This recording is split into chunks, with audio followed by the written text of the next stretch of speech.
அடுத்ததாக நம்மிடையே பேசுவதற்காக பத்திரிகையாளர் தமிழ் ஆசிரியர் எழுத்தாளர் பொன்மூர்த்தி ஐயா அவர்களை மேடைக்கு வருமாறு அன்போடு அழைத்து மகிழ்கிறோம். இந்த ஊத்தம்பர நாவல் விற்பனைக்கு உள்ளது 500 ரூபாய். இப்போ நிகழ்வினுடைய சிறப்பு கருதி 400 ரூபாய்க்கு வழங்க இருக்கிறது. வாங்க இருக்கிறவர்கள் வாங்கி மகிழலாம். நன்றி. அனைவருக்கும் வணக்கம்.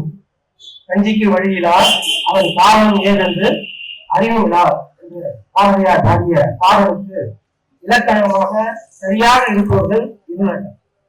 அந்த பழங்குடி இருளர் மக்களை பற்றி இப்படி ஒரு அருமையான 500 பக்கத்துல 30 ஆண்டுகளான இந்த பகுதியில் வாழ்ந்தவர் அதை நாள்தோறும் பார்த்து அறிந்து கற்பனை செய்து ஒரு 5 ஆண்டுகளாக இந்த நூலை எழுதியிருக்கிறார். முதற்கண் செஞ்சி தமிழியன் அவர்களுக்கு பாராட்டு தெரிவித்துக் கொண்டு இந்த நூல் குறித்து அமுக்கிய பேசுகிறார் என்றால் அவர் நாடு இருக்கிற பேச்சாளர் கவிஞர்.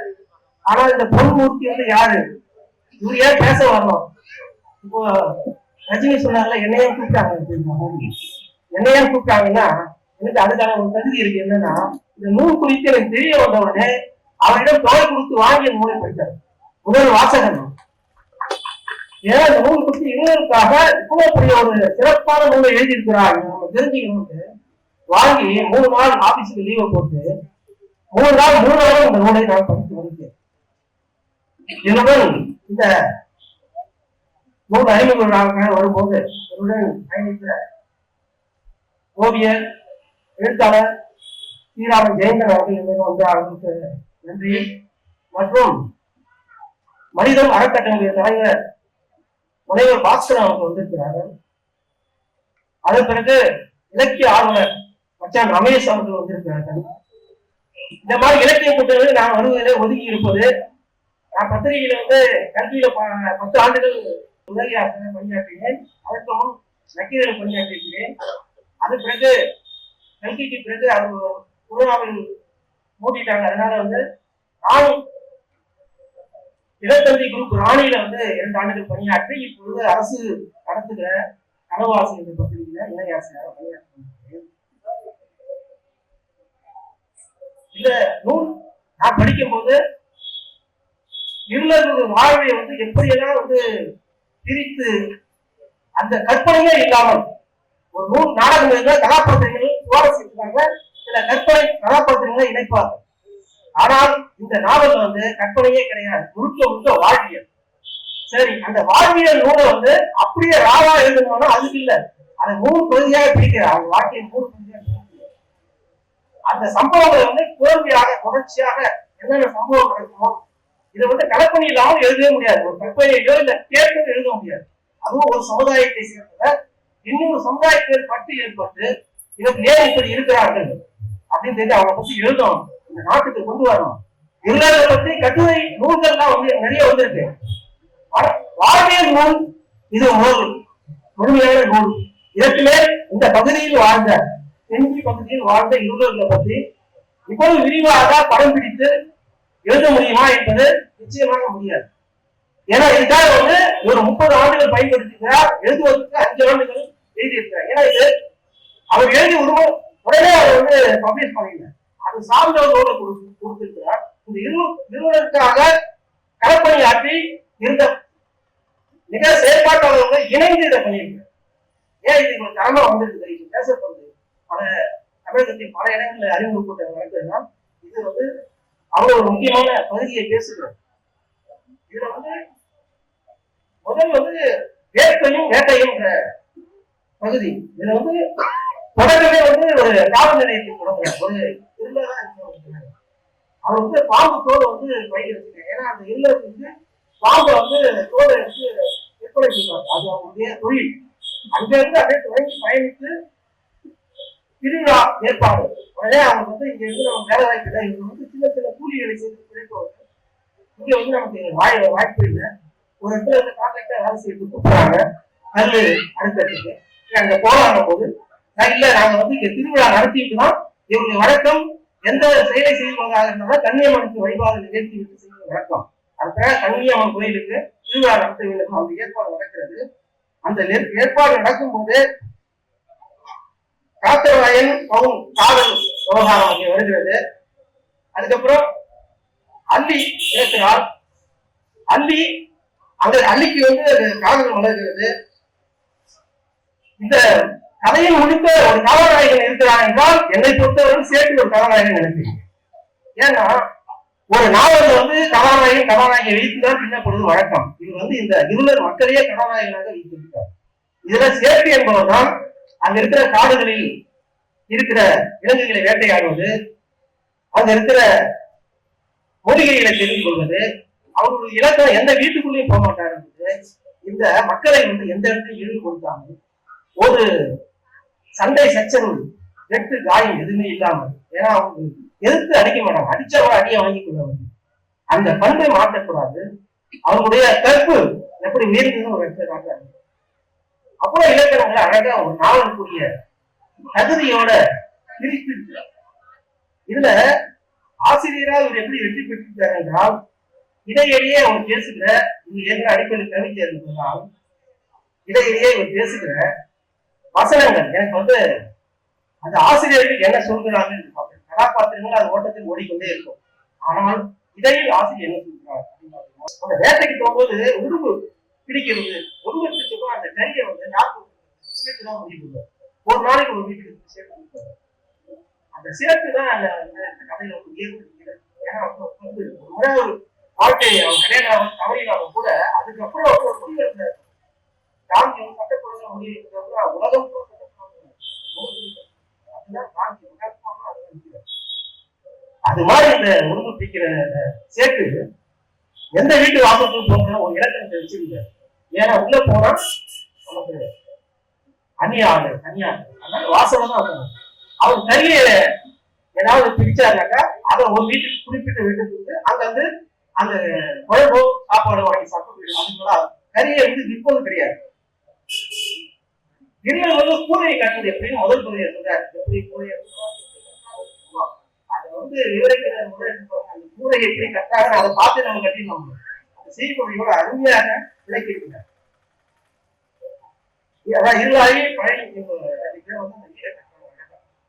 அப்புறம் தேடி சேகரிப்பு பன்றி முன்னம்பன்றி எப்படி வேட்டையாடி அந்த முள்ளெல்லாம் எடுத்துட்டு அந்த இதை பிரிச்சுட்டு அங்கேயே அவங்க சமைக்கிறாங்க. எப்படி சமைக்கிறாங்க, நம்ம தண்ணியை போய் மறையில இருக்கு அப்படியே நம்ம அந்த பகுதியை கொண்டு போய் சேர்த்துது. அப்புறம் ஒரு இனிமையான ஒரு அருமையாக எழுதியிருக்காரு. அப்புறம் அந்த பெரியார் ஆயாக வராங்க. பெரியார் அவங்க அந்த இருந்தவர்களுக்காக பாடுபட்டவருக்கு அங்க வரலாறு சொல்லியிருக்காங்க. அதாவது ஒரு கதையை கற்பனை இல்ல சுவாரஸ்யம் கூட்ட முடியாது. ஆனா அவங்க வாழ்க்கையை பிரிச்சுக்கிட்டு எங்கெல்லாம் இவங்களால அந்த வரலாறு பதிவு பண்ண முடியும் அழகாக அது சலிப்பு இல்லாம அந்த ஆயாத்து அந்த பெரிய ஆயார் இல்ல சொன்னாங்க. அது இவருடைய இருவர்கள் இப்ப அந்த பகுதியில் நான் இவரே எழுதியிருக்காரு. 37 வகையான பழங்குடியினர்கள் இருக்கிறார்கள், 70 குடும்பங்கள் அப்படின்னு எழுதியிருக்காரு. இவங்க தஞ்சை, கோவை, சென்னையில கூட இருக்கிறாங்க, பழகி இருக்கிறாங்க. நம்ம புரியவாளர்கள் நமக்கு தெரியல. அவங்களாலையும் அந்த படித்தவர்கள் இல்லை, யாரும் இல்லை. வறுமையின் பரமக்கொண்ட ஆட்டத்தில் காய்களை நகர்த்தப்படுவது எளிய மக்கள் தான். இவர்களுக்கு உச்சபட்ச இலக்கு வயிறு பசி அணைக்க முடிவதுதான். இந்த மலையூர் அம்மா கிட்ட ஆதார் கார்டு, ரேஷன் கார்டு எல்லாம் வச்சு கடை வாங்கிட்டாங்க. அவங்க வாழ்க்கை சொல்லி மாறாகும். தினமும் சாப்பாடு கஞ்சிக்கு வழி இல்லாத காவல் அரி இல்லாத வாழ்க்கை அந்த வரிக்கு இந்த ஒரு புத்தகம் 500 பக்கத்தை எழுதி அது மாதிரி இருக்கிறவங்க சரி நம்ம இங்க இருந்து கஷ்டப்படுறது எங்கேயாவது போய் இருந்து கஷ்டப்படலாம் வாழலாம். அப்ப ஆளுக்கு 50,000 ரூபாய் 2 தலைக்கு 25,000 கொடுக்குறாங்க. அதை வாங்கிட்டு நம்ம போய் கல்ல இருக்கலாம். புரியுது, நீங்க முதல்ல எனக்கு காசை கொடுங்க. அம்மனுக்கு விழா எடுத்துட்டு போனது அதுக்கு இடையிலதான் இந்த பகுதியெல்லாம் நமக்கு ஆரம்பம் சேட்டை பத்தி வாழ்க்கை நல்லா இருக்கு. அப்புறம் இந்த சமுதாயத்துக்கு பாடுபட்ட தலைவர்களை பத்தி அதுக்கப்புறம் தான் இந்த திருவிழா அந்த கோயிலை பத்தி எல்லாமே விரிவா வர்ணிக்கிறாரு. எந்த குறையும் வைக்கிறது. இவங்களுக்காக ஒரு மனிதர் பாடுபட்டு இவங்களே ஒரு 100 பக்கம் எழுத இவ்வளவு 500 பக்கம் முழு வரலாறையும் உட்கார்ந்து திரும்ப சிரமம். ஆனா அக்கறையோட எழுதியிருக்கிறார். இவங்க கிட்ட ஒரு அடிதடி இல்லை, ஒரு அர்த்தம் இல்லை.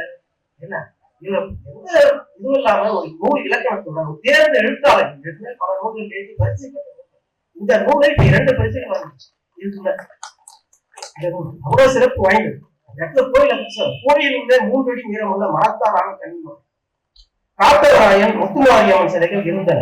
அதற்கு முன்னே 7 கல் நடப்பட்டு 7 கன்னிகளாக மஞ்சள் பூசி சேப்பால் கொட்டு வைக்கப்பட்டிருந்தது. 2 அடி உயரத்துக்கு கீழே சூழலும் அதில் முனைகளில் இரும்பிச்சம்பழமும் வளையல்களும் போட்டு இருந்தன. குறி கேட்கும் போது இசை கூட்டும் அளவையும் பெரிய தாம்பாளத்தர்கள் திருநீரும் மஞ்சள் பொடியும் சின்ன வழியும் இருந்தன. காத்தவராயன் சிலையும் வலது கையில் சாட்டை சுருட்டி வைக்கப்பட்டுள்ளது. கூரையில் இருந்து தூங்கும் சங்கிலி முனையில் 5 கொண்ட இலக்கியம் ஒரு திரி ஏற்றப்பட்டுள்ளது. கீழே பெரிய மண் மரத்து விளக்கு திரி பிரகாசமாய் ஒளிர்ந்தது. அதே அந்த கோயில் இது மாதிரி அங்கங்க என்ன பண்றாரு, இவங்களுடைய வாழ்க்கையை பத்தி அந்த அவங்களுடைய வேட்டைக்கு போறதை பத்தி எல்லாம் சொல்லிட்டு இது அவங்களுக்கு வர்ணனை எளியவர்களின் எந்த தண்ணீர் துளிகளையும் சமூகம் கணக்கில் எடுத்துக் கொள்ளவில்லை. கவிதைய ரகம் தலைக்கு மேலே இந்த வேப்ப மரத்தின் நேர்ந்தால் இருட்டா இருந்தது தவிர ஆள் தெரிஞ்சாலும் முகம் தெரியாத மாதிரி நிலா வெளிச்சம் மற்ற இடங்களில் மிகுதியாக வீசிக் கொண்டிருந்தது. தாகத்தின் உச்சத்தில் உதடுகள் துடித்தன. நான் உன்னை பொருகட்டுமா, இந்த முதல் வருது இல்லையா, வேட்டை அதுல ஒரு காதல் காட்சி அதுக்கு அவர் எழுதுறாரு. தாகத்தின் உச்சத்தில் உதடுகள் துடித்தன. நான் உன்னை பருகட்டுமா, நீ என்னை பருகிறாயா என போட்டி நடந்தது. இரவு முழுக்க இருவரும் போட்டு போனார்கள். அவங்க காதல் அது ஒரு அழகான விளக்கத்தை அள்ளி கருப்புறாங்க. அள்ளி கதாபாத்திரம் அள்ளிமா ஒரு அம்மன் பேரை சொல்லி அந்த அள்ளிக்கு பேர் வைக்கிறார். அந்த அள்ளி கடைசியில அந்த பகுதி இருக்கு பாருங்க, கடைசியில புழுதி படம், அந்த புழுதி படத்துல அந்த படிச்சுட்டு இருந்த பொண்ணை கூட்டு போறாங்க. அதே மாமா என் கூட இருக்க தாய் தந்தையோட இருக்கணும் கூப்பிடும்போது எனக்குலாம் உண்மைய படிப்பு விட்டுட்டு ஒரு பொண்ணு போகுது. ஆனா அந்த பொண்ணு அங்க போனாலும் அதிகமா பேரை சொல்லி அந்த பொண்ணுக்கு பேர் வச்சாலும் அது இங்க இருக்கும் போதும் அந்த வேப்ப மரத்துக்கு விளக்கு வைக்கிற பழக்கம். அங்க போய் அது வேப்ப மரம் எல்லாரும் வண்டியில ஏறிட்டு வரும்போது அம்மா இருமா அந்த வேப்ப அந்த விளக்கு எடுத்துட்டு வரும். அது தொடர்ச்சி இருக்கு பாருங்க, அதுதான் நாவலுடைய தொடர்ச்சி. எங்கேயுமே விட்டுறாரு, எந்த கேரக்டரையும் ஒரு விடல. இந்த நாவல்களை பார்த்து 500 பக்கத்துல எவ்வளவு கேரக்டர் திரும்ப வருது. ஆனா எந்த கேரக்டரை விட்டுட்டு போயிடும், விட்டுட்டு அது பதிலும் சொல்லாம போயிடும் சைலண்டா. ஏன்னா அது கற்பனை வந்தது. இவரு என்ன பண்றாரு, இத நிஜமாக சில எல்லாரும் பாடினாங்க, அவங்க ஆய்வு பண்ணு சொல்றாரு. இது மாதிரி ஒரு நாவல் படைக்கிறதுக்கு ரொம்ப சிரமம். அதை அழகா அந்த அள்ளியை பத்தி சொல்லும் போது அள்ளி கருப்பு தான். நம்ம ஆளுங்க வெள்ளையா செகசேவல் இருந்திருக்காங்க, ஆனா கருப்பு தான் அழகு.